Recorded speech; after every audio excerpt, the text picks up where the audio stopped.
আসসালামু আলাইকুম। চলে এসেছি মশলা রেসিপি নিয়ে। আজকে তৈরি করে দেখাবো পাঁচ ফোড়ন। নামটা শুনেই বোঝা যাচ্ছে পাঁচটা মশলার সংমিশ্রণ। অনেকের কাছে পাঁচ ফোড়ন ডাল মশলা নামে পরিচিত, আবার আচারের মশলা নামেও পরিচিত।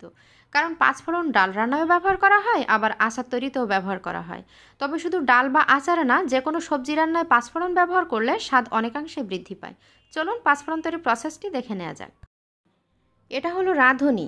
রাঁধুনি মানে কিন্তু রাঁধুনি ব্র্যান্ডের কোনো গুঁড়ো মশলা না, অন্যান্য মশলার মতো রাঁধুনি নামে এরকম আলাদা একটা মশলা পাওয়া যায়। এগুলো আমি একটা চালনিতে চেলে নিয়েছি, তাহলে কোনো ময়লা থাকলে সেগুলোও পড়ে যাবে। এছাড়া দেখতেই পাচ্ছেন চেলে নেওয়ার আগে ছোট চিকন করে যে কাঠিগুলো ছিল সেগুলোও আর নেই। এটা বড় কোনো সুপার শপে অথবা কোনো মুদির দোকানে খোঁজ করলে পেয়ে যাবেন। পাঁচফোড়ন তৈরি করতে সমপরিমাণ মশলা লাগে, অর্থাৎ 1 কাপ করে নিলে প্রত্যেকটা মশলা 1 কাপ করে নিতে হবে, অর্থাৎ প্রত্যেকটা মশলা সমপরিমাণ নিতে হবে। একটা বলে 1 টেবিল চামচ রাঁধুনি নিয়ে নিলাম, সাথে আরও দিয়ে দিলাম 1 টেবিল চামচ কালো জিরা। এটা হলো মৌরি। এটা যদি আপনাদের কাছে না থাকে তাহলে এর পরিবর্তে নর্মাল যে জিরা আছে সেটা ইউজ করতে পারেন।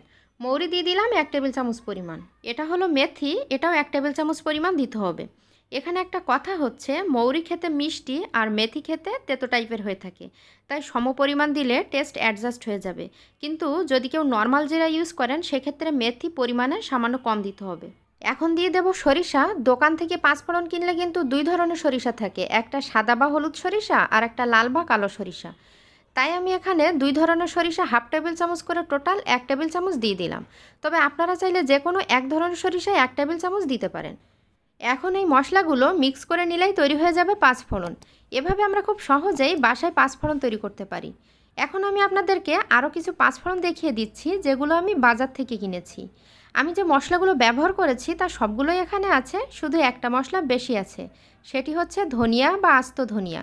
দোকান থেকে পাঁচফোড়ন কিনলে কিন্তু পাঁচফোড়নের সাথে এই ধনিয়া থাকে। এছাড়া শুরুতে আমি যে রাঁধুনি দেখিয়েছিলাম সেটা যদি আপনাদের হাতের কাছে না থাকে তাহলে তার অল্টারনেটিভ হিসেবে আপনারা ধনিয়া ইউজ করতে পারেন। আমি এখানে ধনিয়া দিয়ে দিচ্ছি 1 টেবিল চামচ পরিমাণ। আবারও সব মশলাগুলো ভালো করে একসাথে মিশিয়ে নিতে হবে। তাহলে খুব সহজেই তৈরি হয়ে গেল সবজি রান্নার মশলা, ডালের মশলা বা আচারের মশলা পাঁচফোড়ন। যে কোনো একটা এয়ারটাইট বক্সে পাঁচফোড়ন দীর্ঘদিন সংরক্ষণ করা যায়। হোপফুলি রেসিপিটা আপনাদের কাছে ভালো লেগেছে। যদি ভালো লেগে থাকে তাহলে ডেফিনেটলি একটা লাইক দিবেন, কমেন্টস করবেন, শেয়ার করবেন। আমাকে সাপোর্ট করার জন্য আমার চ্যানেলটিকে সাবস্ক্রাইব করবেন আর পাশে থাকা বেল আইকনটিতে ক্লিক করে রাখবেন। তাহলে আমি ভিডিও আপলোড দেওয়া মাত্র আপনারা নোটিফিকেশন পেয়ে যাবেন আর আমার ভিডিওগুলো আপনারা দেখতে পারবেন।